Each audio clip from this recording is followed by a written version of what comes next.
Ще се опитаме в следващите минути да намерим собствени ориентири в тази джунгла на словесни страсти и претенции от всякакъв род с доктор Григор Малев, един от хората с активна позиция през годините, пряк участник в много събития от самото начало. Той е бил председател на СДС Пловдив, народен представител пак от Съюза на демократичните сили в 36-то и 37-то Народно събрание, директор на Агенцията за чуждестранна помощ от 1998 до 2007 година. Сега той е заместник-председател на скоро учредената партия Движение демократично действие. Доктор Малев, благодаря ви, че приехте поканата ми. Чуваме ли се? Да, чуваме се и аз благодаря. Добър ден, добър вечер и на вас, както и на вашите слушатели на Радио Благоевград. Нека да започнем разговора ни от тук. Важно ли е днес да знаем и да помним уроците на историята и защо продължава да е нееднозначно отношението към датата 10 ноември и каква е истината за пуснатата демокрация, ако мога така да се изразя, подобно на онази реплика с бананите?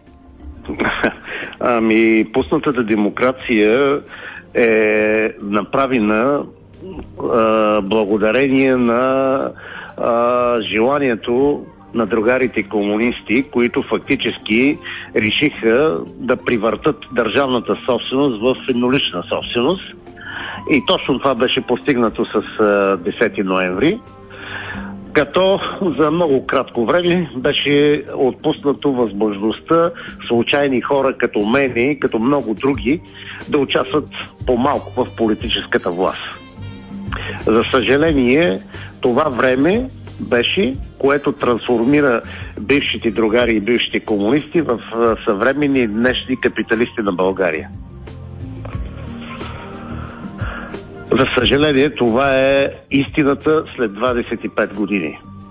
Съществуват мнения, че нашата свобода и демокрация е в огромна степен предопределено от силата и мимикрията на комунизма в днешно време. Така ли е? Да, абсолютно, защото ако погледнете почти всички председатели на политически партии, които ги е имало в тези години, ще видите, че корена им излиза от бившата Българска комунистическа партия и че всичко се генерира оттам и се трансформира в ляво, център, дясно и така нататък. Това е истината за тези 25 години. Това е и голямата лъжа на българския преход. България също постигна успехи по пътя на новопридобитата си свобода, материализирани в принадлежността на страната ни към клубовете на развитие и демократичен свят, НАТО и Европейския съюз, колкото и на някой да им се иска да подложат на съмнение ползата и успеха от тази интеграция. И все пак страната ни не успя да създаде силна и работеща стратегия за промяна на статуквото.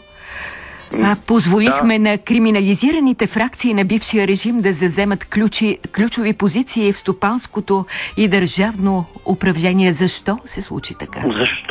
Защото не е зависело от нас. Защото всичките тези процеси са движени от хората, които направиха България това, което е днес. Това, че България е член на НАТО и на Европейския съюз, в никакъв случай това не е заслуга на някакви фактори от България.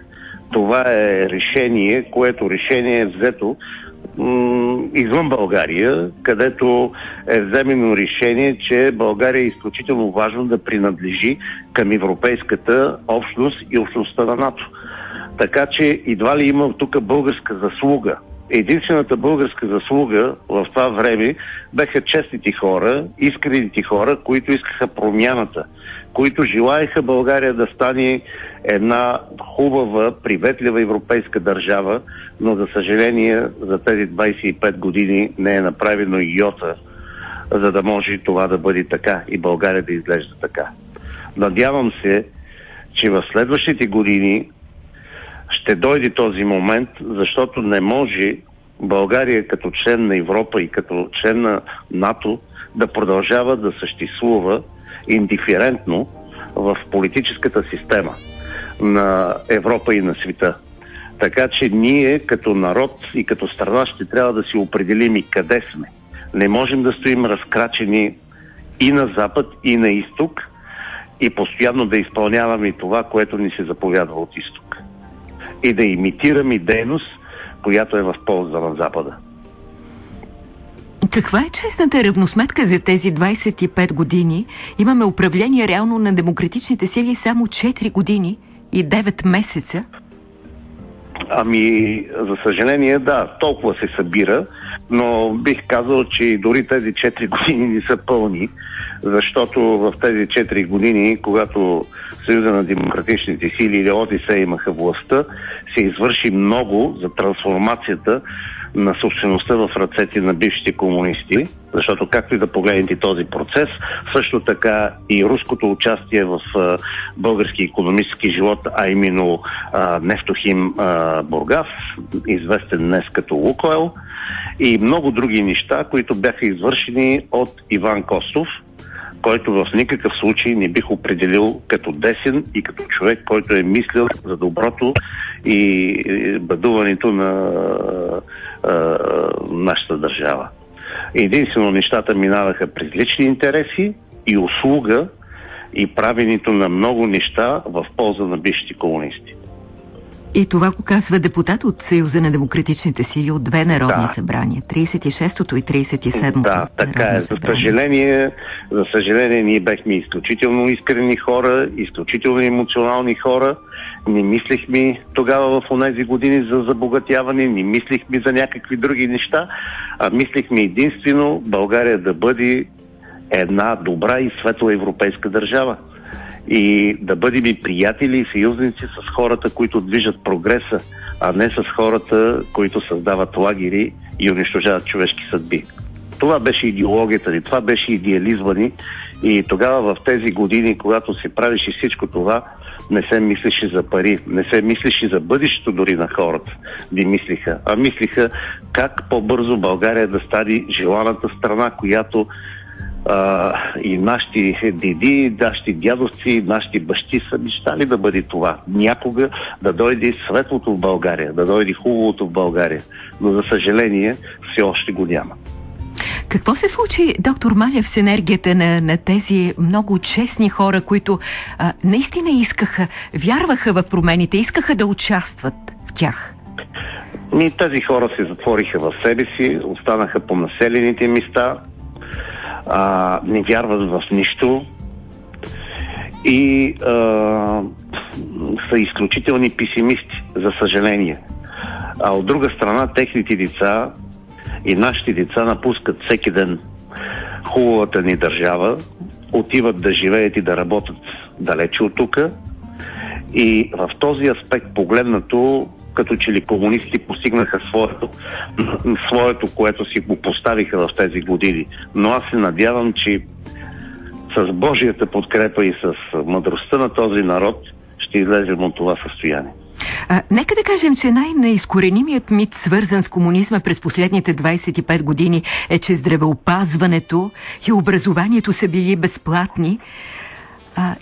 Изненадва ли ви с нещо така в появилата се отново така в наприливи, отливи прииждаща носталгия? Няма да споменавам изследването на Alpha Research, то беше коментирано, но ще спомена нещо друго, че голям процент от хората днес, според едно друго изследване на Отворено общество, са готови да се откажат от своите права и свободи в името на икономическата сигурност. Аз не бих казал, че по това време имаше някаква икономическа сигурност. Това време беше време на дефицита, време на отсъствието на стоките от българския пазар и се чувствахме щастливи, когато влизахме в някои магазини, откривахме нещо като Кока-кола, било газирана вода или някаква луканка или нещо подобно. Да не говорим за маслини, банани и други. И чакахме да пуснат бананите. Да, чакахме ги и те се пускаха само преди Нова година. Не за Коледа, преди Нова година и бяха по показните, най-вече бяха по показните магазини, тъй наречените по-скъпи магазини, магазините, които бяха за по-богати хора. Що се касае до здравеопазването и до образованието, бих казал, че безплатен обяд никога не е имало и няма и да има. Хората го плащаха и образованието, и здравеопазването с ниските си заплати и с невъзможността да закупят с парите, които са получили от заплата, нищо от пазара, освен да се нахранят или да се стоплят. Това беше истината за комунизма. Днес вече така или иначе добрите практики на капиталистическото общество навлизат дори тук и при нас. И не можем да говорим, че за това нещо фактически е виновен съвременния начин на живот, а тогава по време на комунизма е било добро. Напротив, и медикаментите, и услугите, които бяха далеч на много по-ниско ниво, отколкото беше средното европейско ниво. Така че, когато се говори за време преди 25 години, 30 години, е много лесно да се лъжи и да се манипулира, особено една по-млада част от българския народ. Това са нашите деца, нашите внуци, тъй като те не знаят нищо, тъй като нито по история, нито по някакъв предмет в тази държава изучаваха истински същинното, което се е случило по времето на комунизма. А това е наистина едно ужасяващо, тежко и зловещо време за България. Искам да завърша с това. Наистина, двете ни линии имат страшно много обаждания. Според заклинанията на апокалиптиците, с България е свършено, обграждани тотален маразъм, обществото и народността изтичат в канала. Какъв е ефектът от това говорене? Целта от цялата работа е да се прогони максимално умното и интелигентното от тази държава, да останат по-малко мислещите хора, да се циганизира българското общество и по този начин тази държава да си продължава да си бъде управлявана от хората, които не са спрели да управляват от 70 години. Това са техните деца, техните внуци, това са хората, които произлизат от държавна сигурност и техните семейства. И ако човек се вгледа в целия бизнес на страната, и всички високи етажи на властта, ще открие само такива хора.